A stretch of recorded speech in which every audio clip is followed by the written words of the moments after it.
Do countries still have chemical weapons? Well, the answer to that should be no. But like everything when it comes to war and weaponry, it's complicated. As of July 7, 2023, the OPCW, or Organization for the Prohibition of Chemical Weapons, confirmed that all declared chemical weapons stockpiles have been destroyed, with the United States completing the destruction of our declared chemical weapons stockpile in July of 2023. So the thing is, there are still tons of questions and distrust when it comes to which countries are being honest about their declared chemical weapons production and possession, with one of these countries being Russia. So before we look at all of the potential chemical weapons that may or may not still exist, I think we should look at the events that led to this treaty in the first place. Because since my series on chemical weapons in World War I, which I will be continuing by the way, production was just ramping up. But what made countries go from let's produce as much chemical weaponry as possible to maybe we should get rid of these?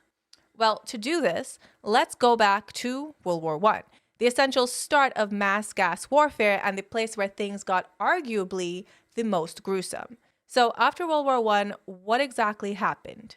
I've mentioned it before, but the common misconception is that Germany was the first to use chemical gas as a weapon, but France was actually considered like the first contender. In August of 1914, they used tear gas grenades against German troops. Then, by 1915, Germany started utilizing more potent chemicals than tear gas with the use of chlorine gas in the Battle of Ypres.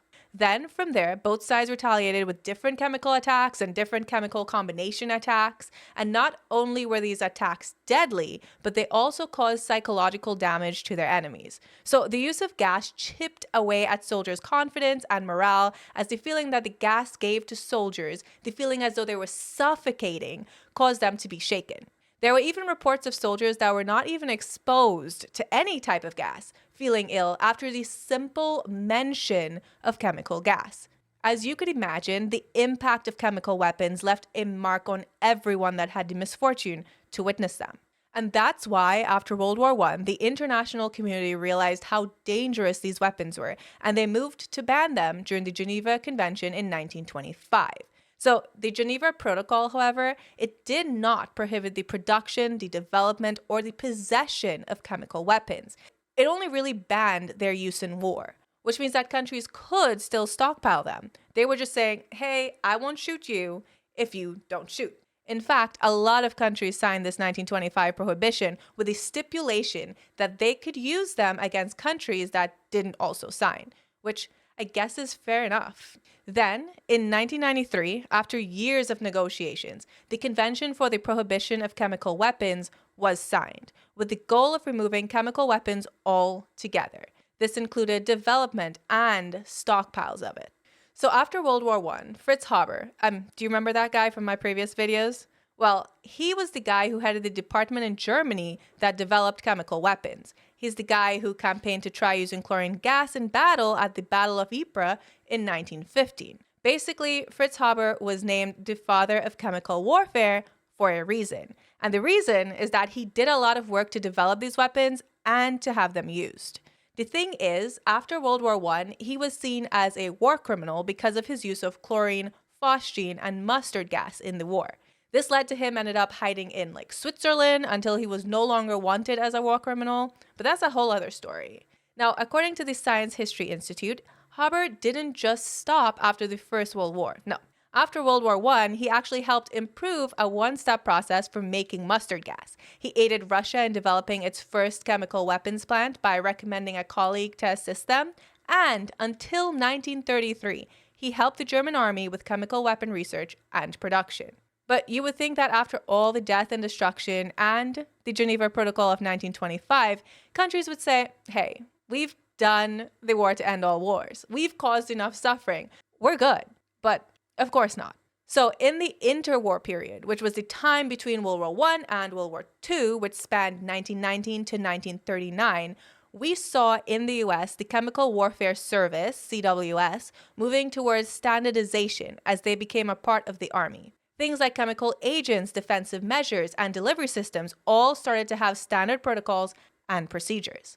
In 1928, the Chemical Warfare Service actually selected 7 agents for use in the military. And these were, this is going to be a mouthful, you guys, methyl dichloroarsine, Adamsite, chloroacetophenone, titanium tetrachloride, white phosphorus, zinc oxide, and hydrochloroethane. Then in 1937, they reopened production of mustard gas at the Edgewood Arsenal that produced chemical gases in the United States during World War I. At the same time, phosgene was also standardized as a chemical agent. So production and research on gases didn't just end here, though. In the 1920s and 30s, delivery systems for these chemicals were developed and stockpiled. Livens projectors, which were basically mortar-like weapons that could throw chemical weapons, were stockpiled. The Livens projector was basically a metal tube that pointed up at about a 45-degree angle. It was buried partially in the ground, and it was capable of launching a canister of chemical agents to a range of 350 to more than 1,000 yards, which would be 1,050 feet to 3,050 feet. Various shells full of chemical agents were also stockpiled. In addition, in 1928, the M1 4.2-inch chemical mortar was introduced. This was a big deal because the projectiles for this mortar could be filled with pretty much any chemical agent. And finally, in 1933, the CWS developed a spray tank which could hold hundreds of pounds of chemical agents. They also developed a chemical landmine in 1939, as well as a M1 30-pound chemical bomb. However, this bomb was never used in combat.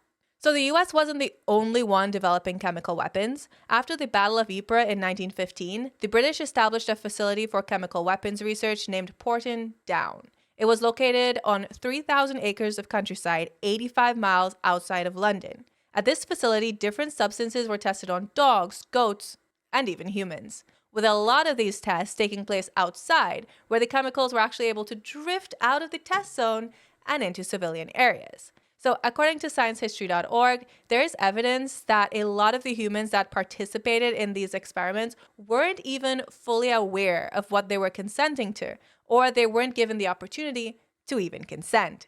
And after World War I, human testing didn't end. Instead, this actually increased. Through the 1950s, more than 18,000 humans, who were mostly soldiers, were exposed to different substances. In fact, in 1953, a 20-year-old soldier named Ronald Madison consented to participate in an experiment at Porton Downs. In exchange, he would receive a 3-day pass and 15 shillings, which he was planning on using to buy an engagement ring for his girlfriend. However, it wasn't disclosed to him that he was actually signing up to have the effects of sarin tested on him. And of course, after being infected with the sarin, even though he was provided with a treatment for it, he ended up passing away and his death was essentially covered up. That is, covered up until the 70s when classified records started being released. And then, over 50 years after his death, his family was offered £100,000 as compensation. So yeah, the chemical weapons race was less than pretty on all accounts. And that actually is the way that just about every chemical weapon went. Although not used in war with major powers, chemical weapons continued to be used during the interwar years, largely against civilians in colonial possessions. The most notable was the Italian government's aerial spraying and bombing of Ethiopian soldiers and civilians during the Second Italo-Abyssinian War. The Spanish also used chemical weapons in Morocco, the British in Russia and Iraq, and the Japanese in China, respectively. With the Japanese expansion into China and the rise of National Socialism in Germany in the 1930s, most countries, including the United States, refused to eliminate chemical weapons as a strategic weapon, although all major combatants dramatically scaled back their programs. Then, in 1936, Germany accidentally discovered another type of chemical weapon, the G-series nerve agents. They were originally invented by a research team that was working on insecticides, but during experiments, they accidentally made tabun. Tabun is a nerve agent that is colorless and has a faint fruity smell. It is extremely lethal as it actually inhibits the enzyme acetylcholinesterase, which leads to a buildup of acetylcholine at nerve synapses, leading to the inability to control your muscles, which basically, if you know anything about how breathing works, it leads to death from not being able to breathe because the muscles necessary for it are paralyzed. It's genuinely unpleasant. Then in 1938, the same team discovered sarin, and it was actually named for them by combining their initials, and sarin was extremely more potent than tabun. Then, cyclosarin was discovered during World War II. On May 11, 1943, a soldier was captured by the Allies in Tunisia, and he told them of new chemical weapons that were colorless and odorless and could asphyxiate victims in less than 15 minutes. The weapons he was discussing were the nerve agents discussed above. In the end, chemical weapons were not widely used in World War II except by the Japanese in Asia against China and by Germany in its concentration camps. The widespread horror of the chemical weapons in the First War likely limited their use because of the fear of retaliation of the same. Along with this, warfare was significantly more mobile this time, and the less utilization of the trenches from World War I, which would have made the gas warfare more useful. In addition, even though Germany had nerve agents in World War II, they didn't deploy them because Hitler was actually a victim of gas poisoning during World War I, and he didn't want to use them on troops. However, he did use Zyklon B, a hydrogen cyanide-based compound, on his concentration camp victims. In addition, he wasn't sure whether the Allies had access to the same nerve agents, and he was afraid of potential retaliation. As FDR was quoted as saying, "Any use of gas by any Axis power will immediately be followed by the fullest possible retaliation upon munitions centers, seaports, and other military installations through the whole extent of the territory of such Axis country." So the threats were there. That in turn brings us to the Cold War.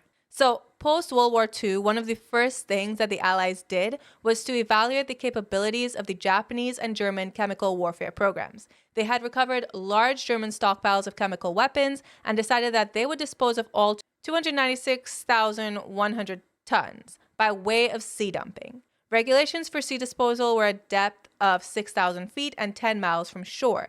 But the interesting thing to note is that the U.S. Army also used sea disposal for their own chemical agents. So if you're ever afraid of what's living deep underwater, keep being afraid, because now they've probably evolved to something even scarier. I'm just kidding.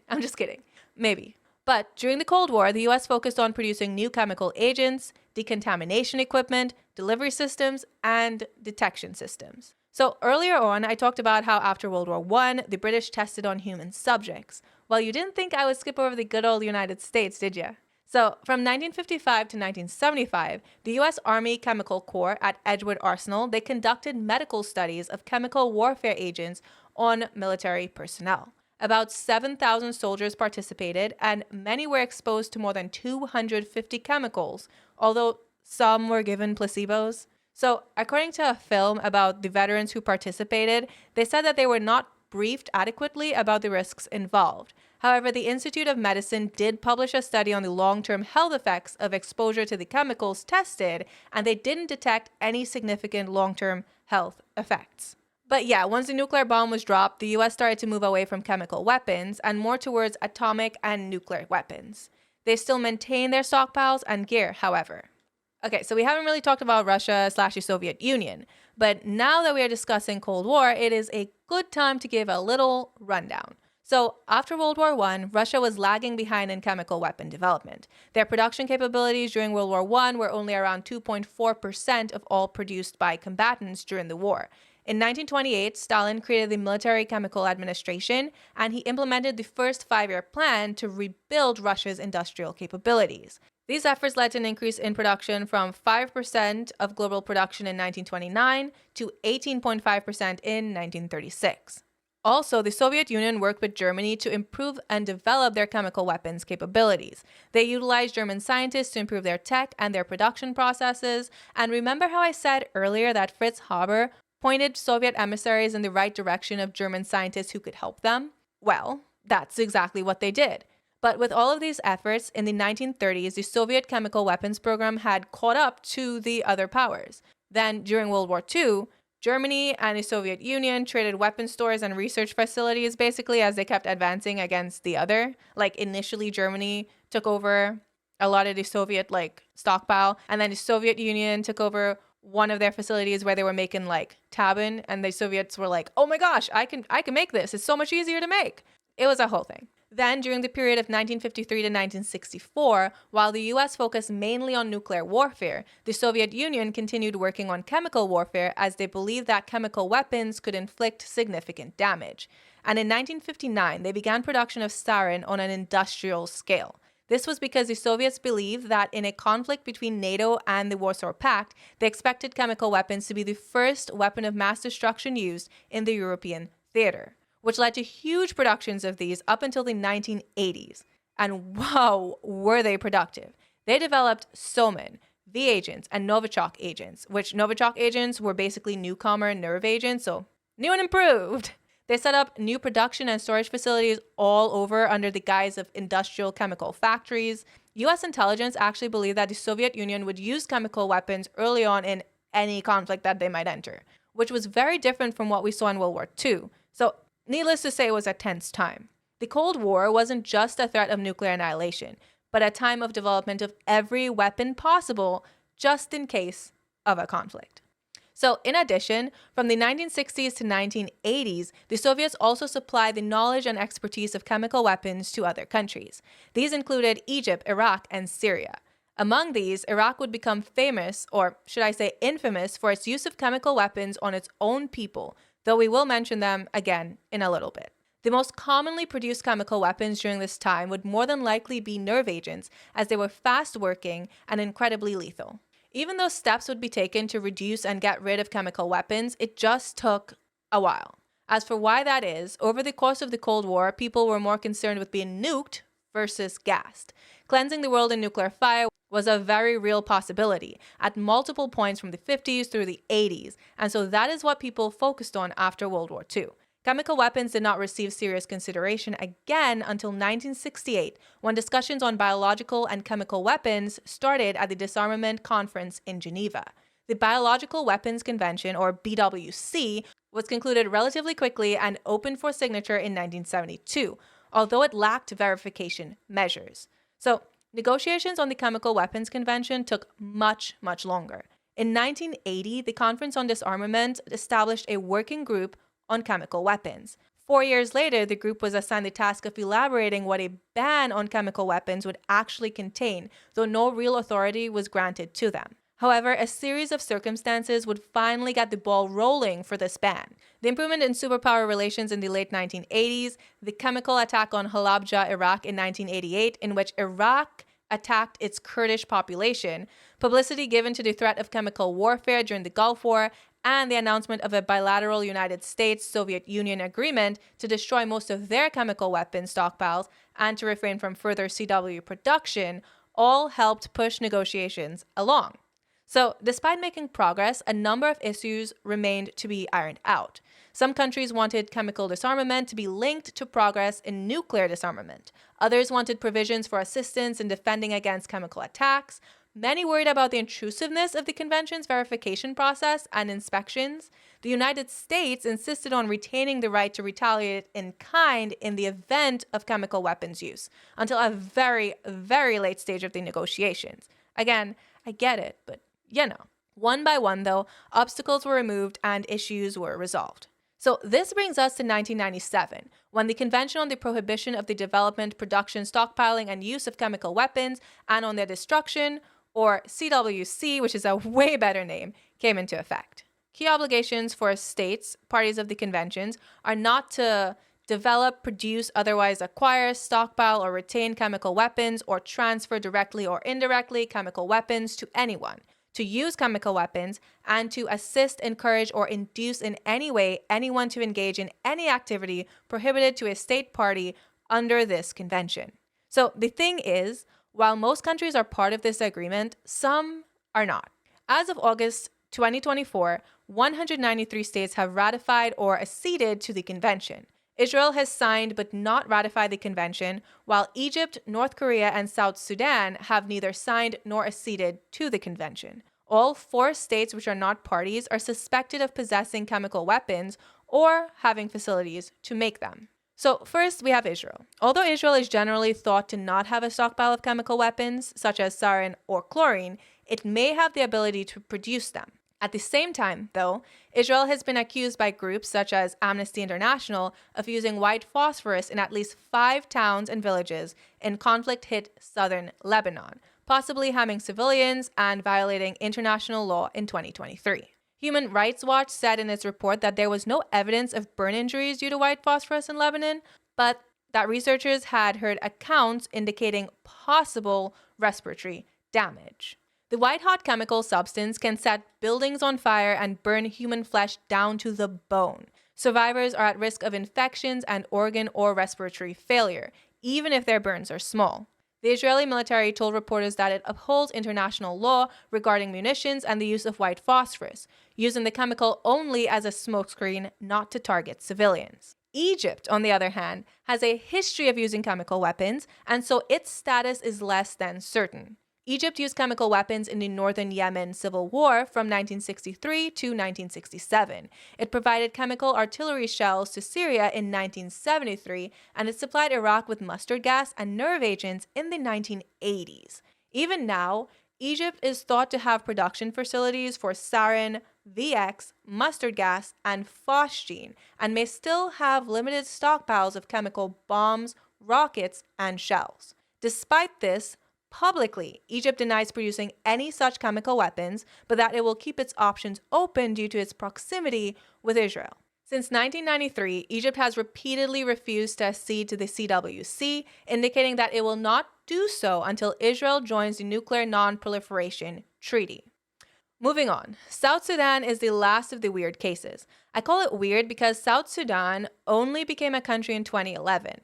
The country it broke away from, Sudan, has repeatedly been accused of using chemical weapons on rebel groups within the country. The United Nations had not discovered any chemical weapons in Sudan, but in 2016, the African Union UN mission in Darfur was unable to investigate the allegations because Sudan bars access to Jebel Marah, the region where hundreds of civilians have been reportedly killed. South Sudan, on the other hand, is a very recent country and may have chemical weapons after breaking away from Sudan, but announced back in 2023 that it would prepare to accede to the CWC. Finally, the last one on this list is North Korea. And there's not much for me to say. North Korea is not a signatory of the CWC. Their pursuit of chemical weapons dates to 1954, and the South Korean 2018 Defense White Paper estimates that North Korea has stockpiled between 2,500 and 5,000 tons of different chemical weapon agents. Pyongyang has concentrated on acquiring mustard, phosgene, sarin, and V-type chemical agents. Reports indicate that North Korea has approximately 12 facilities where raw chemicals, precursors, and agents are produced and or stored, as well as 6 major storage depots for chemical weapons. Allegations of chemical and biological weapons testing on prisoners and persons with disabilities have been made by North Korean defectors, but the accuracy of these testimonies is unconfirmed. In February 2017, the half-brother of North Korean leader Kim Jong-un, Kim Jong-nam, was assassinated in the Kuala Lumpur International Airport. Following the attack, Malaysian officials announced that Kim Jong-nam was killed by suspected North Korean agents wielding the nerve agent VX. So yeah, among all these different groups, we can both say the most and the least about the secretive state of North Korea. The last thing that needs to be mentioned is Syria, for fairly obvious reasons. There have been several instances of chemical weapons attacks during the Syrian civil war beginning in 2012, which were corroborated by national governments, the United Nations, the Organization for the Prohibition of Chemical Weapons, Human Rights Watch, and other international organizations. The use of chemical weapons became widespread and systematic, with attacks occurring in various locations including Douma, Khan Sheikhoun, and other opposition-held areas. The OPCW has found that the al-Assad regime used chemical weapons on at least 9 separate occasions. The most notable attack occurred in 2013 in the Ghouta region, where rockets containing the chemical agent sarin were used, resulting in death tolls ranging from at least 281 people to 1,729. The reason I bring them up here in the end is Syria acceded to the CWC in September 2013 after the chemical weapons use allegations by the Assad government surfaced. The Technical Secretariat formed the Declaration Assessment Team in 2014 when Syria first submitted its declaration to the OPCW. The OPCW repeatedly has questioned the accuracy and completeness of the declaration, stalling the verification of Syria's chemical weapons stockpile and its eventual destruction. The OPCW has published reports documenting the use of chemical weapons in Syria, including a chemical blister agent in Maria in 2015 and an industrial chlorine cylinder in Kafr Zeta in 2016. Now that the Assad regime has fallen in late 2024, the fate of any remaining chemical weapons is unknown. Rebel groups, jihadists, and more could potentially have or obtain them. From there, these weapons could end up anywhere with any number of groups. I mention all of this at the end because even if a country declares that they've gotten rid of all of their chemical weapons, technically we cannot 100% confirm that. Syria is proof. What that means for the future of chemical weapons, who can really say? They're out there, and at any point they could potentially be used. And that's all I have for you guys today. Thank you so much for listening. I hope this was interesting. I really thought this would be interesting to do, so I did it because I was curious, honestly, because after researching the effects of so many chemical weapons, I was not doing that great. So I'm like, I just need to know what are the risks? What are the potential risks of this occurring again, you know? So I hope this helped. I don't know if it did. But thank you all for listening, and bye, nerds.